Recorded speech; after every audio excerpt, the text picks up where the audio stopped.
It's time for a cup of red, so let's fill your cup with rad pop culture vibes.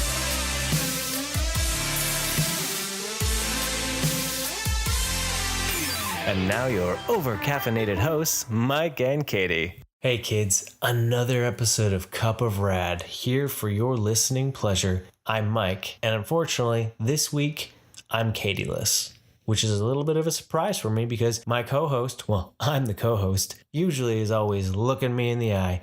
But today I'm looking at a blank wall, which is really weird. So I'm going to dip into the social media cosmos, the vortex, and pick out someone very special to give a phone call to so we can have a phone interview. That's right, Cup of Rad is breaking out into phone interviews to search out those with rad content. And here we go. Okay, here we are on the phones. We have a very special friend.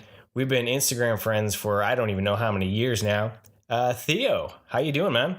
Hey, Mike, I'm real good. How are you? I'm doing well. I'm very excited and thankful that you've been able to take time out of your busy day to come on to our little show here. Oh, man, I'm on it. It's really cool. It's my first time, Hope I don't stuff up. You are pretty big in all your fandoms, and I know one of them for sure because it's your Instagram handle. Yes, Dragon Ball. Right? And you're the one that got me into watching Dragon Ball. Yeah, man. I just love telling people the story, and the more fans I can convert, hats off, That's what I think it's all about.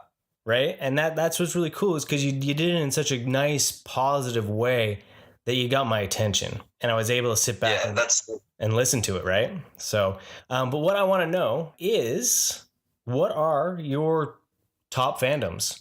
Throw out three of them. For all three. All right. Well, let's start. So obviously, Dragon Ball is pretty up there for me.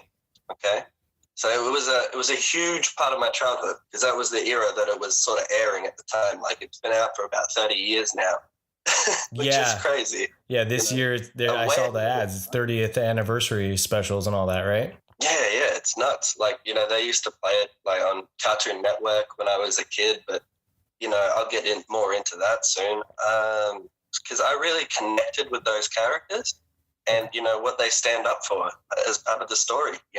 Yeah, protecting themselves and the families like that. That really hits you. But what would happen is my friends and I, we'd watch it before school, and we'd always talk about it.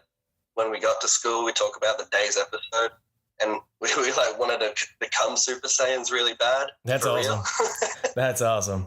Yeah, and play fight, not for real, but it was fun, But basically, what really draws you in is I also love the voices of the characters. Okay, yeah. Yeah, because they got so many distinct voices that are just iconic, really gives the connection of familiarity, if that makes sense. Mm-hmm. No, I totally understand. It is a very distinct, from what I have watched, very distinct voices that really connect to those characters. There's not a lot of muddiness that gels all the characters, because once you hear those voices, you know exactly who's speaking, even when you're not paying attention.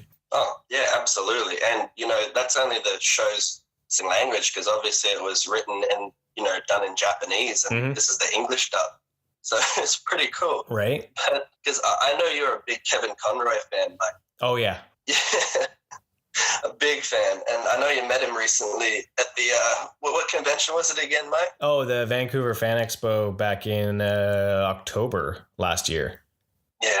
Yeah, that would have been cool. I heard that episode of Cup of Rad, and I loved that one. That brought a smile to my face when we met him. That was really cool. Nice. Well, yeah, that was an amazing experience. And I've said before on our podcast, too, is if you get a chance to meet voice actors, especially ones that you grew up with, they love hearing from you. They genuinely want to hear it, and they have all been very gracious and grateful to the fans.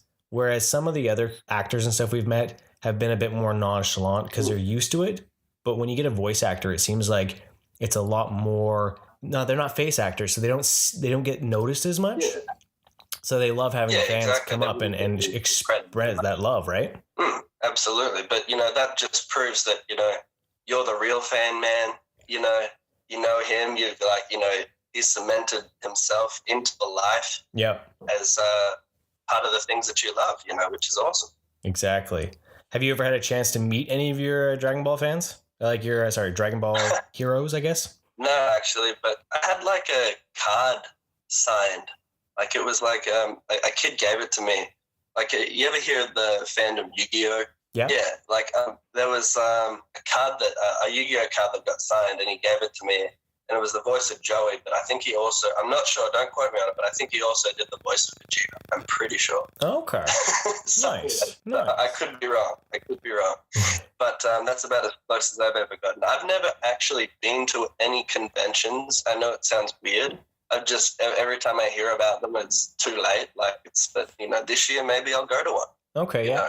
It'd be pretty cool. We've never been to any bigger ones because they are harder to get to. And whenever we go, we always think we've planned enough money, and then we always spend over. So they are deadly to your wallet. Oh, absolutely. But if you don't do it, you might regret it. That's very true. And then I've often been to a place and seen a toy or a figure, and I'm like, yeah, I think I'll pass on that. And then gone home and thought about it, and I'm like, crap, I should have bought that. And then I'm looking on eBay, and then I swap trade sites over here to find it, and then I end up driving more distance than I wanted to go and pick one up. And I just should have bought it in the first place. So it's not a bad thing, to buy all that stuff. Not at all. But yeah, it is great for you to be able to get those fandoms, like to those figures and stuff, because you do some great photos. Oh, thank you. And definitely everyone should check out your Instagram for sure, especially if they're a Dragon Ball Z fan. Yeah, absolutely. Yeah.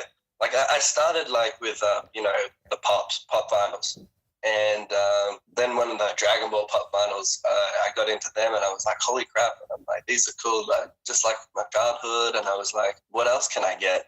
Yeah. And I was like, oh shit, look at this line, this is crazy. Yeah. So I did my first toy review last night on the Goku that you and I both have. Oh, nice. Which is really cool. On YouTube. So I now have my own YouTube channel, the same name as my Instagram, Insaiyandragonball. So I've got no views yet, but you got to start somewhere. Hey, exactly. There you go. Insaiyandragonball. Definitely check them out on YouTube and on Instagram. That's right. Reviews.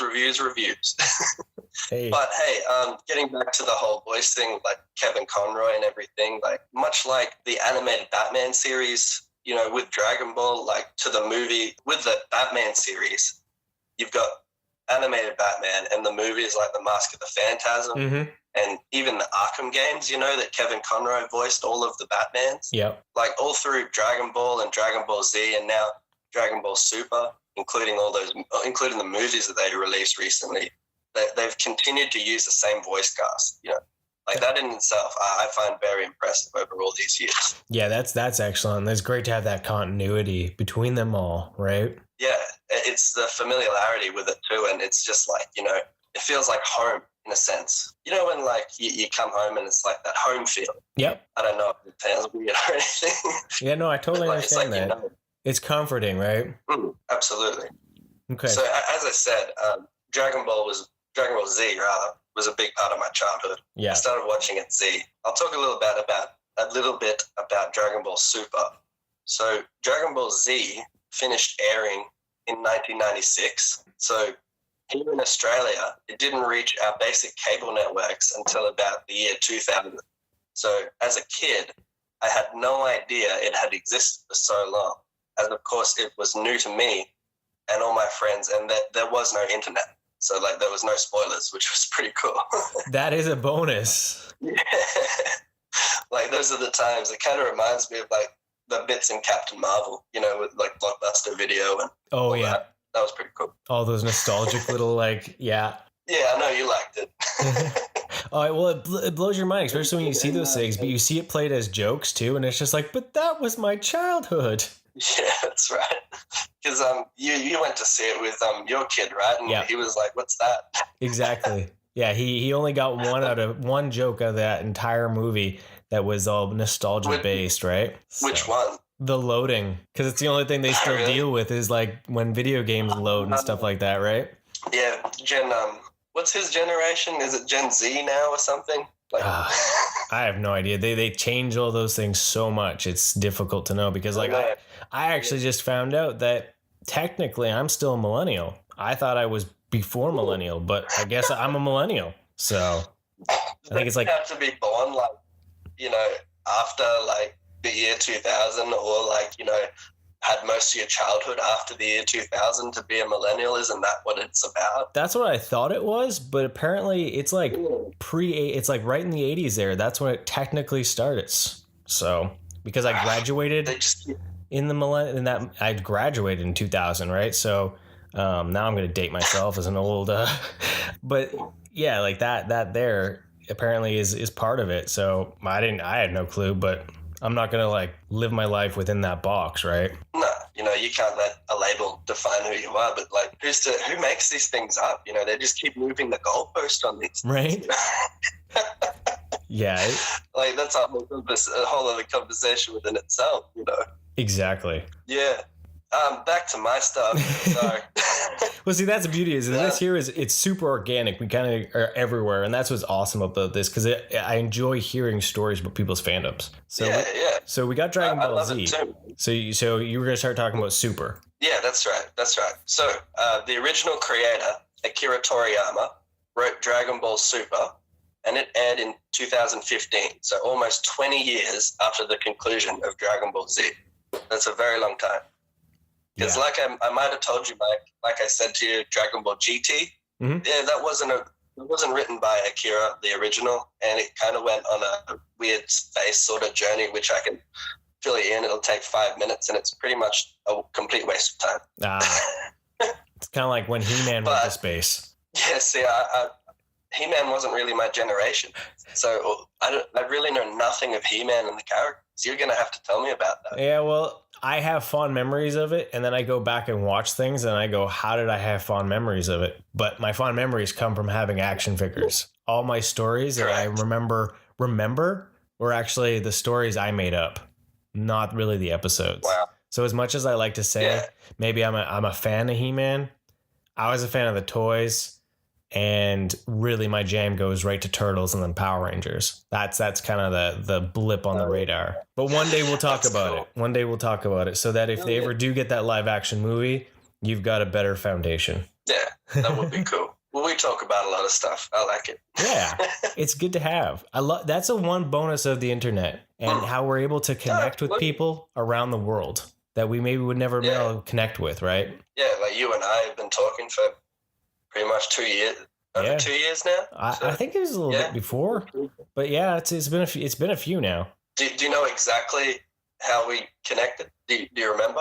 Instagram. No, but do you know what over? No, I honestly don't know. It probably was Pops. It probably was Funko. I know. I was posting a lot of pictures of Funko back then. No, I can tell you. I know exactly what it was. Oh? So get this. 2017. Okay. No, 2016. Oh, okay. And Suicide Squad was about to drop. Oh, yeah. And I was like, oh, man, this Joker, like, Jared Leto looks so cool. So I just, was looking at posts like, hashtag, Joker and Suicide Squad. Yeah. And I saw a picture of you. And you had the jacket on with the ha all over it, that's the suit jacket. And I was like, damn, that's so cool, man. I got to get in on this. I can ask where we got this from, and that's how it all started. Okay. Hey, that's fun though. That's excellent. I didn't realize it was. So that was back when I went to Chicago then, because that's when I had that jacket. Okay. Yeah, that's right. And Katie was wearing the Harley Quinn outfit. Yeah. From the club. See, look at that. And I just thought, wow, these two are awesome. I like that. Bonded over the Joker, and then it formed over other fandoms and other things, and bam, that's excellent. No, that's good to know. I'm going to have to scribble that down so I don't forget that. Yeah, granted, I got a pretty good memory. It's recorded now, so... Yeah, we have it for the ages, right? You and me. It's always there. It's always going to be there. Absolutely. Well, last bit on the Dragon Ball bit here. So I want to say it's such a dream come true to see all the characters back on the screen with the same voice cast and with modern animation as well, because it's an absolute masterpiece. An absolute masterpiece. And I can't wait, Mike, for the day that you're able to finish Z and start Dragon Ball Super, because it's 100% next level. Yeah. Well, that'll be exciting. I would be too. I wish I could just, sometimes, when you love something so much and you know it all, yeah, and then you wish you could just erase your memory of it and then start again because it was that good.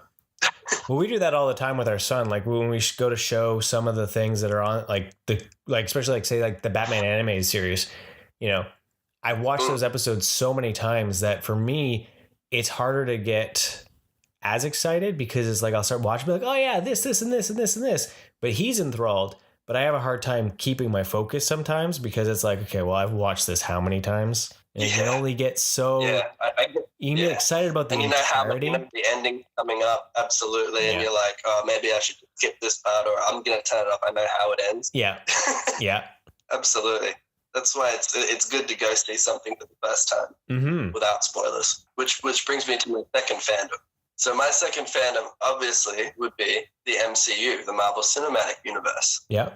So I'm a big Marvel fan over DC. But, see, ever since I went to the cinema over 10 years ago to see Iron Man, now that changed everything because I know you're a fan of the first Iron Man film, Mike. Yeah.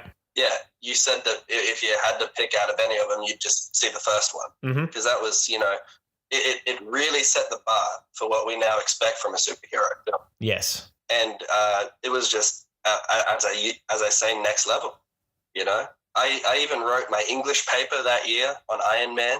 Oh, that's excellent. Yeah, like the focus was, my focus on it was heroes without powers. But you know what? They all seem to be rich, though. The that's heroes the thing. Without powers. Right? You got to have either powers or money. Yeah. What's your superpower? I'm rich. I did see it. I did give it a chance. But basically, heroes without powers, they inspire us. And that is what the MCU has done, inspired millions of us all over the world. Yes. And it's gotten people to read comics and view things differently, which is really excellent. Yeah, it's like a part of our lives now, and there is no denying it, because before the MCU, before it became mainstream, like I used to get funny looks or responses from people when I tried to talk about superheroes. It used to be labeled as quote unquote nerd thing, but now it seems everyone's on board with all things superhero, and pop culture is now more widely accepted and doesn't really have the nerd label anymore, and I think that's all thanks to the MCU. I really do. Yeah, the breakout success of those films transformed everything into mainstream, which is impressive. Oh, absolutely. Like people that, look like, they wouldn't even be fans, like are fans, Right? I was getting a coffee at the gas station and talking to the guy behind the counter, and then about Endgame because he'd seen it. I'm like, oh, cool. And then this chick comes in and she's paying for a fuel for a car, and she's like, are you guys talking about Endgame? And she's like, don't give me any spoilers. I was like, oh shit, all right. That's hilarious. Wouldn't expect, like everyone wanted to go see it, Yeah. But yeah, speaking of Endgame, I saw it, you saw it, you saw it with Katie and your kid. Big congrats to the cast and crew and everyone involved. Like biggest movie ever. Yeah. And you know what? It happened in our lifetime. We were a part of it. And that's what I want to elaborate on. But I don't think we give ourselves enough credit as fans. Like without us, Mike, there'd be no stories to tell because there wouldn't be anyone to listen. Very true. Very true. Wait. And I'm saying to everybody, I want you to be proud to be a fan, support your fandoms, it comes full circle. Here we are, rewarded with possibly the greatest comic book movie of our time. It is true because we keep these movies alive, and you can tell over the time that the creators have listened to things that they maybe didn't like, and they've ran with those things, and they've seen these characters evolve and change from their first incarnations to what they became over that span of 22 films, 11 years almost, right? Yeah, which is insane. And it's just, as I said, it's probably going to be my word now, Mike, next level. Catchphrase, next level. Hashtag next level. There you go. Start that up. Yeah. So within the MCU then, So what is your jam? Like, what are your heroes in the MCU? MCU, it's a tie for me. Like, my favorites, obviously Iron Man, and I love Thor. I'm a big Thor fan. Yeah. Like, Chris Hemsworth probably lives about, a 3-hour drive away from me down here in Australia. Oh, don't tell Katie that. Don't tell Katie that, or we'll be visiting you. Like, I'd love to go and meet him. I think that would be cool. Like, on their Instagram the other day, like, him and his wife, they were just being regular parents, and you know what they did? They helped out. They helped out at their school canteen, like their cafeteria. Okay. How cool is that? Very, like, yeah. He is a very down to earth dude. Like, he's very chill, right? So. Yeah, that's what they say about most Aussies. Yeah. We got that like island life. Yeah, I mean, that really made his career being Thor. He wasn't much before then. He was on a soap opera, like a drama that's still running today. I don't know if you've heard of it. Like, it's called Home and Away. It's an Australian show. Okay. No, I've never heard of it. Yeah, it's about like a fictional place called Summer Bay, and just all it's on 7:00 weeknights, and he was on that show. I don't know how long for. Might have been only 1 year, but I even know Liam was on that show too. It's like where they got their stuff. Oh wow! So that's funny. A lot of Australian exports, they start off in these 6:30 or 7 p.m. soaps. Like Margot Robbie, who played Harley Quinn, and is now doing Birds of Prey, right? Yeah. So Margot Robbie started off here in Australia as a 16-year-old schoolgirl on a show called Neighbours, which has been running for 30 years. Wow. And that's where Kylie Minogue got her start as well. Okay. See, that's what's interesting. Yeah, like, you have all these different things where people started, and it's very interesting to note and to hear, like, from what we're used to seeing, how much they've progressed too as actors. Yeah, and it's really cool to know where they come from. And at one point, they were just regular people like you and me. Yep. Very true.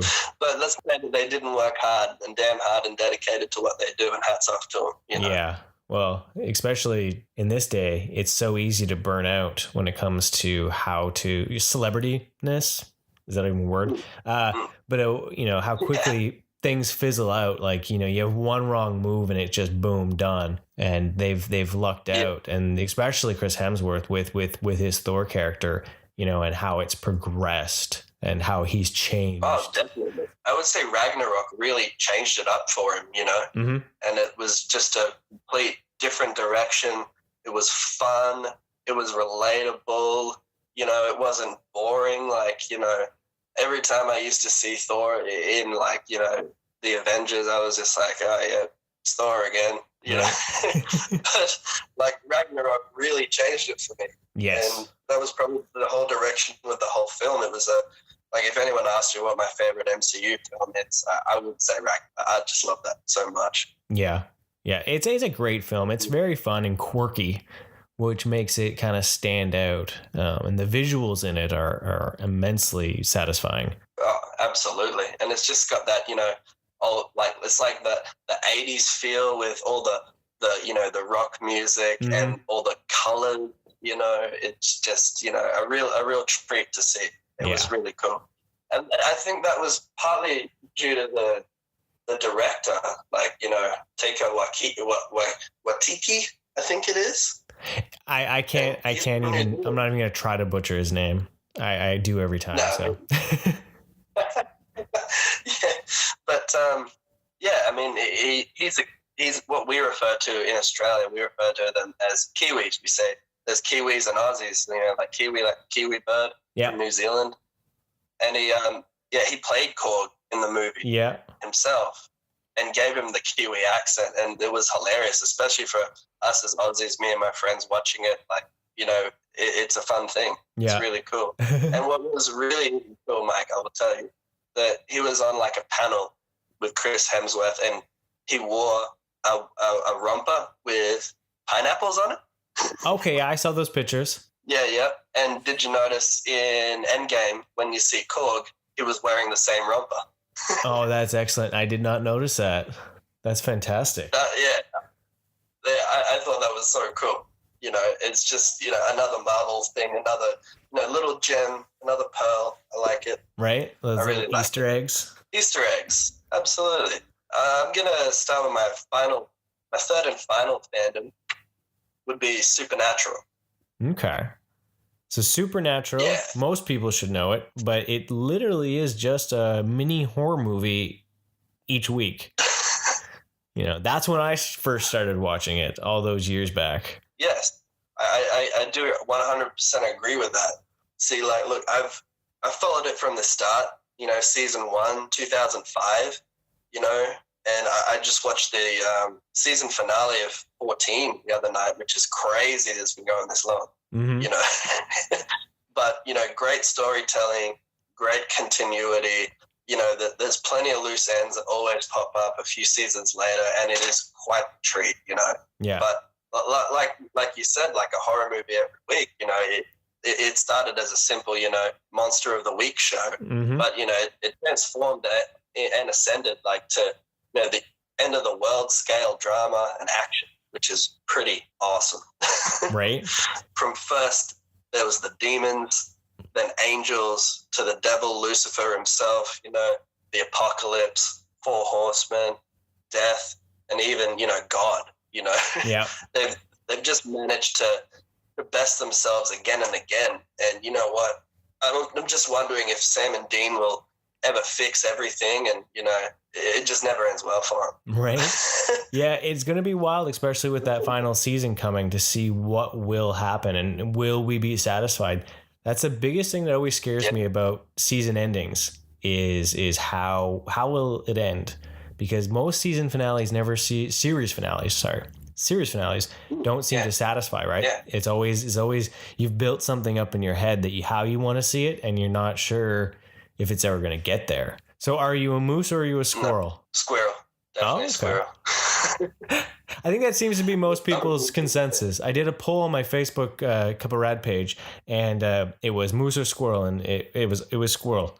So do you live the Dean life then? I just like Dean, the whole tough guy, I'm the big brother, let me do it. I got to look after you, Sammy.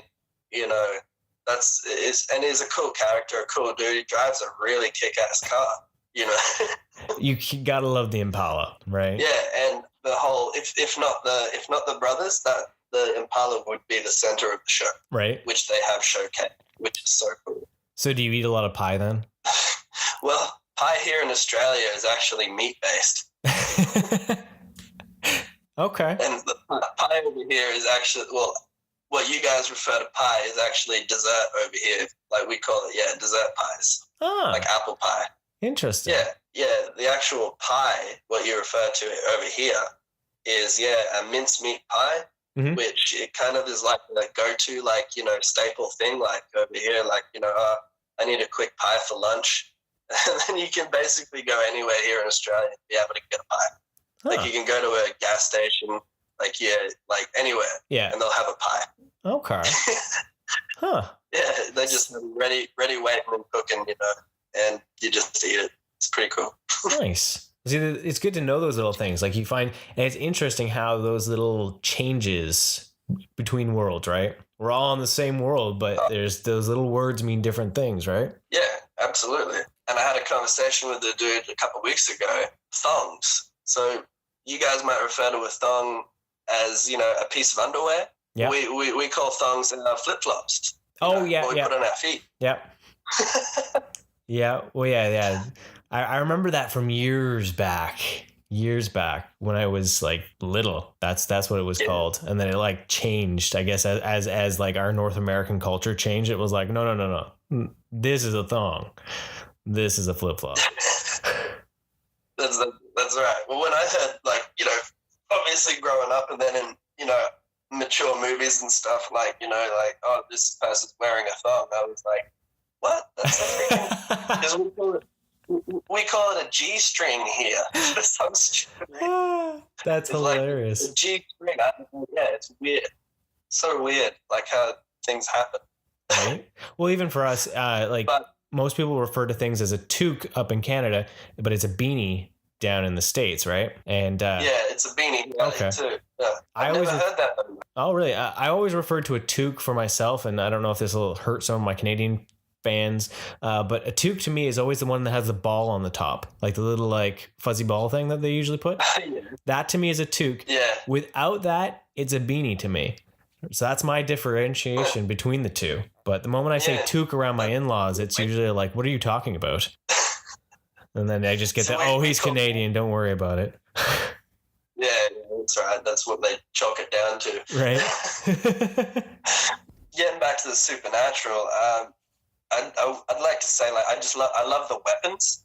Okay, you're talking about the dagger, like those kind of things. Yeah, like the ones that have the stories behind them. Like the ones with their powers, and that add value to their cause. Like they need this to beat the devil or what. Because there was the cult revolver. In season 1. Yeah, you remember that one? Yeah.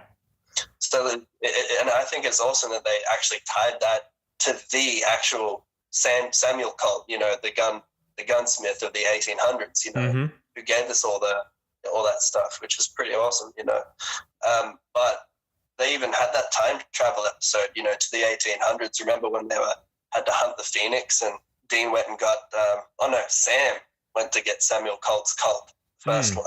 Yeah. Like a whole Back to the Future episode, which was cool. The 1800s. But yeah, you got the cult, you got Ruby's demon killing knife, remember that one? Yeah, debuted in season 3. And Angel Blades, yeah, those are slick. Like, I'm surprised no one's really, well, they maybe have, I haven't looked it up, but like the prop replica of the Angel Blade would be amazing on a shelf. Yeah, well, we have them here. I could pick you up one. Oh, nice. I don't know how well that'll ship over here though. I'll put lots of packing peanuts. And, ship. Yeah, I get you. Yeah, seized customs. Right. But the Angel Blades, the first blade, with the mark of Cain, that was really cool. And Death's Scythe, just really cool shit. Yeah, really cool shit. Yeah. Do you have a favorite season at all? What's that? Sorry. Do you have a favorite season, or is it just everything? Oh, yeah, no, favorite season 5. Okay. Definitely season 5. That's kind of that end of that first arc, right? Correct. Yeah. It was like basically the end to the story. Like, and then they decided to continue it. But I just loved that. It was out there. It was the end of the world. I loved what they did with the 4 horsemen, and instead of the horses, they had their cool cars and the rings of the horsemen. Yeah. Like that scene when you see Death for the first time, and he gets out of his white Cadillac Escalade, like the big long one with the tail fins, and he's just like this old dude just walking along, and then some dude just bumps into him and falls dead on the pavement. Yep. It was very cool. And I love the whole thing with what they did with that, being Lucifer and Michael, both sides of the same coin, basically. But, they had to have that battle, and the angels were trying to get Dean to say yes to Michael, to use him as the Michael sword. And obviously Sam was Lucifer's perfect vessel. And it was just crazy that they stated that it's got to be them because their bloodlines go back to Cain and Abel, the original brothers. Yeah. So it's just like a big mind blows, like, whoa, no way. That's insane. Yeah, no, the show continues to get good no matter what. And you would think after going into 15 years, you would have more stumbling blocks, but it still satisfies with its shock and the surprises. They're always able to come up with something new that's just like, oh my God, did they what? So definitely, I like it. Okay, so we got Dragon Ball Z, the Marvel Cinematic Universe, and then Supernatural. That's a pretty big blanket, actually, when you think about it. Kind of touches in many different directions, which is really cool to see because it shows then how much fandom can inspire or touch someone in a way that it doesn't need to be one way, right? You can kind of have different likes in different ways because all those fandoms actually are from different corners of the earth in a way. Yeah, they're very diverse, right? You got your science fiction, and you've got your, I guess, Dragon Ball. It's science fiction fantasy, right? Besides being anime, of course. Yeah, anime. Yeah, right. I just chalk it down to anime. Yeah. I like seeing when people have those diverse fandoms. That idea that you can have such a multifaceted side to a personality. But what I want to ask is... Yeah, I mean, like, I'm not your typical, like, you know, you wouldn't look at me and think that I was a, you know, what is a nerd these days? You know what I mean? I'm not like type with, you know, glasses and all that sort of stuff, like the stereotype of it, you know? Right. But, yeah, you know, I was saying you don't know how many fans there are now these days, and his pop culture has just reached a lot of people, which is good to see. Yeah. Very good to see. Exactly. So how do you keep, because I find that you're very positive about your stuff. How do you keep that rad fandom positivity alive in your own life there? Yeah, thank you for asking. Like, you know, I'm a big figure collector, you know. Yeah. I used to collect hot toys. I know you're into hot toys now, which is awesome. For me, like, right, I've spent my money on hot toys, and they're a bit on the pricey side. Yeah. Well, for us, so we're just trading in old Lego. We got a great store that we can trade stuff in. So we're just recycling the collection. So we haven't put any money out on a single hot toy yet. So that's pretty dope, man, because we don't have anything like that over here. If I like want to, you know, get rid of my stuff, I have to advertise it on eBay and, you know, do shipping and all that, and calculate how much I'm making out of it. eBay takes the cut. So it's lucky that you have that over there. But yeah, right now I'm collecting the SH Figure Arts line, you know, just the Dragon Ball line for now. And I'll say that they are amazing quality figures, you know, when it comes to paint, you know, the likeness of the characters and accessories and the posability. And they're 1 to 12 scale. So Hot Toys is 1 to 6 scale, so about half the size of a hot toy. Yeah. Which is a lot better to take photos of because you can get more of them in the camera shot. Very true. Very, very true. You made a diorama for your Dragon Ball figures, correct?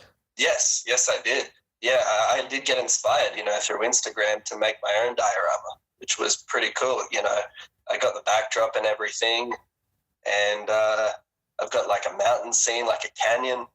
And yeah, if anyone ever sees my Instagram, you see it. It's on there. Nice. As I said, I'm doing my YouTube thing now, and I'll also do like just a quick tutorial on how I did it and everything, so other people can do it. Because, you know, I don't want to keep all this stuff just for me. I want to share it out, and that's make sure everyone's having as much fun as I am. You know. Yeah.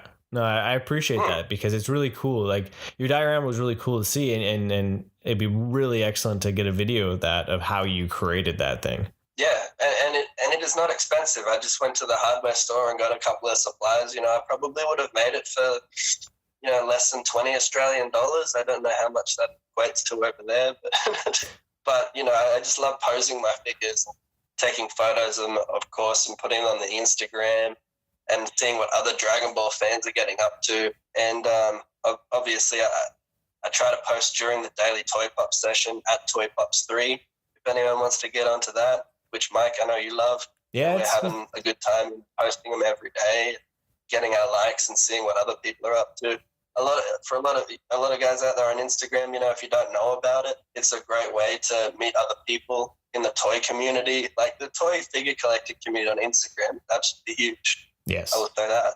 And what else do I do to keep my fandom alive? Posters are cool. I have a few frame posters in the house. Nice. Like, you know, I got an Iron Man one, and I've got a Thor Ragnarok one in my hobby room where I take all my photos, which is dope.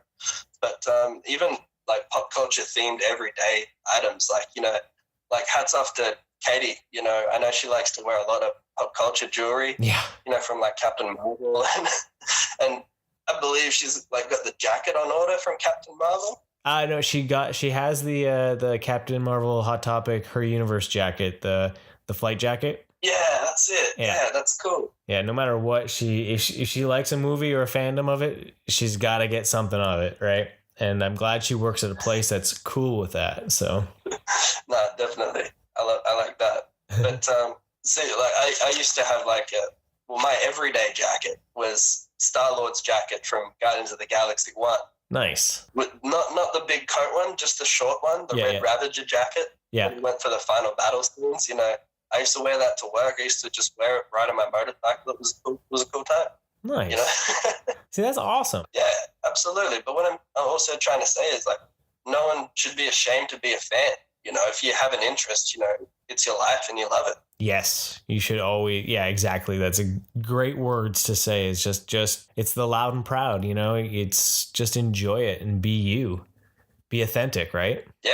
Because, people, they got many different hobbies. Lots of people talk about, the four-wheel driving or windsurfing, skydiving, fishing, stuff like that. But, being a pop culture fan isn't any less of a hobby. I think it's more. Yeah.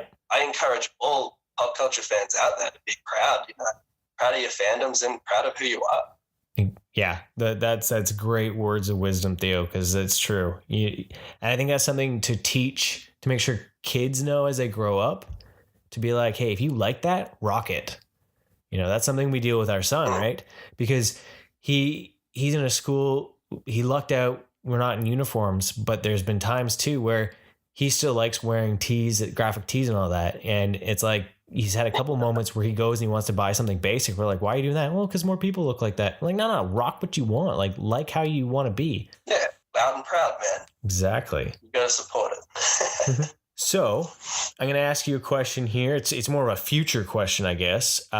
Because you're a big MCU fan, what are you hoping to see now that Infinity Saga has closed?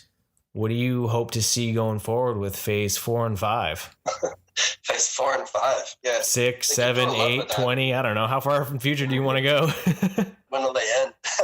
But yeah, now that you mention it, like I was actually listening to your podcast yesterday, Mike Cupperad. Yeah. And you said with Endgame, you would have been satisfied if they would have just ended it there. Mm-hmm. You would have been like, okay, that's good. Yeah. And I completely agree with that. But I know that there's more films that they're going to make.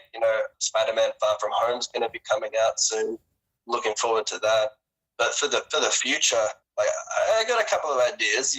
Like I'd like to see Doc Ock in the MCU, mm-hmm. Dr. Octopus. That would be cool if they put him in a Spider-Man movie or seeing what's happening there. I'd like them to merge in Deadpool. That would be cool. Yeah. And at least Disney has said they're going to keep him at least R. And I think Deadpool could work on a PG-13 in an Avengers movie because a lot of the comics are PG-13. So I think they could still swing it in a certain way. Maybe keep his solo stuff movies R and keep his other appearances PG-13. I think they could do it. Ryan Reynolds loves the character enough to, I think, play ball. Very much. Like, I can't wait to see Detective Pikachu. That's going to be cool. Yeah, that one's going to be fun. I think that'll be a lot of fun. Yeah, like I was a big Pokemon fan when I was a kid. So, yeah, for sure. I'm going to see it. It's like a live-action Pokemon film with my favorite Pokemon in there, Charizard. That's going to be dope. Yeah, the thing looks badass. Like, that thing... Yeah, they played the trailer when I went to see Endgame. I was like, holy crap, this looks amazing.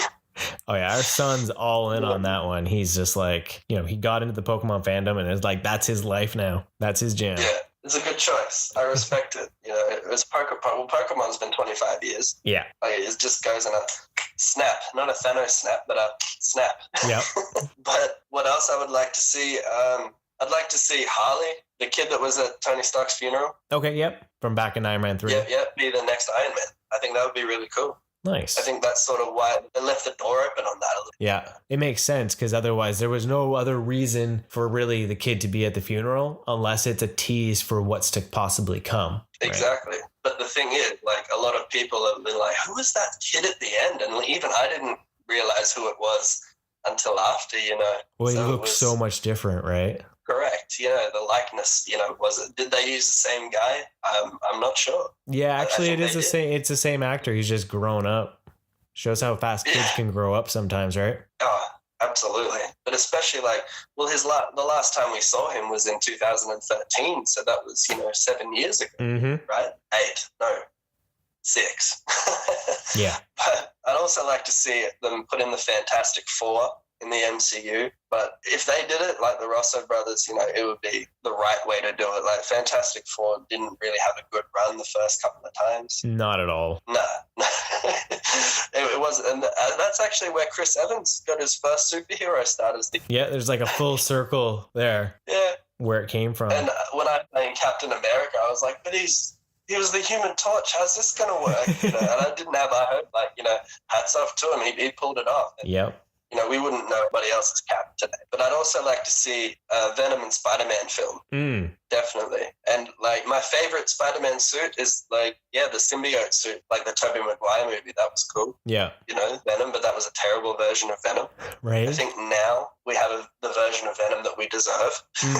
Well, I'm really curious to see how Sony will handle that, because I've heard rumblings that Sony's thinking about pulling back the MCU contract, so I don't know. Yes, it's good that they license those characters to get the money to be able to make the Marvel Studios, but now they're dealing with the aftermath of having to have licensed out all those characters as they try to collect their characters back. Definitely. Well, it's all about money. Yeah.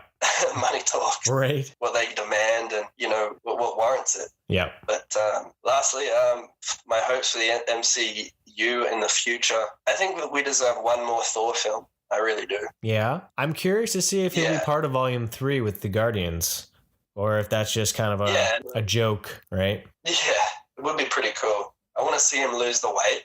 That'd be pretty cool.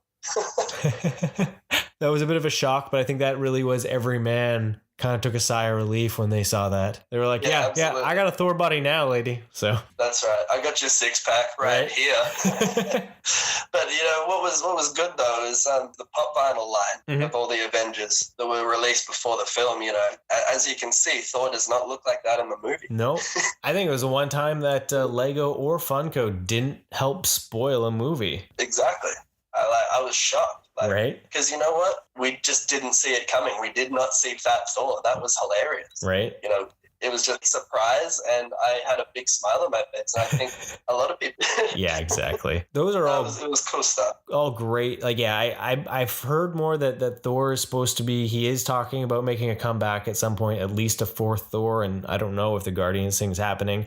We have to see Fantastic Four.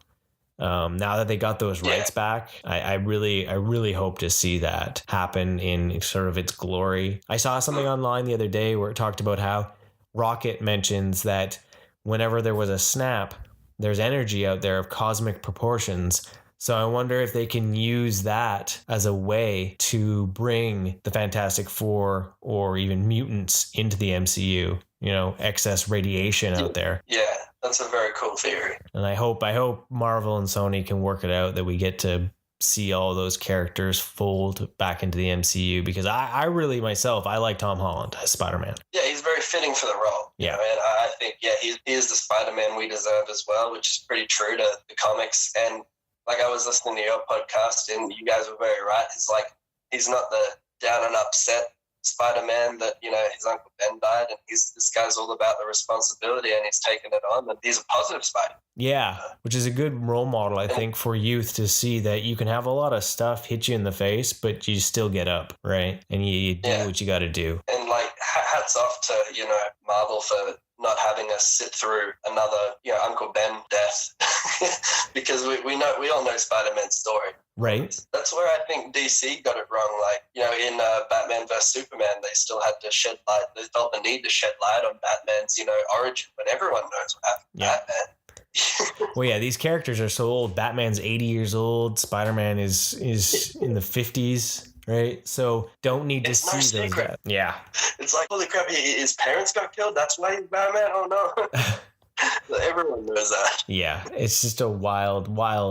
We don't need those remembrances anymore. I think if you know the character, you've heard of what happens. There's a difference between maybe respecting it and coming from it from a different place, but then also not rehashing the same thing we've seen 3 or 4 times. Right? Absolutely, I 100% agree. Okay. Well, I'm going to have to cut you there because we have talked a lot more than I was expecting, which is awesome, by the way. We sure have been great.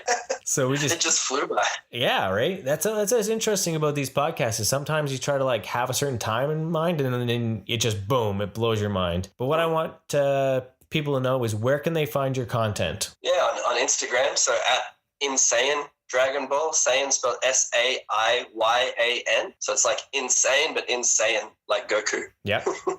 On my Instagram and now my YouTube channel. So there's one video up right now, and I hope to upload some more.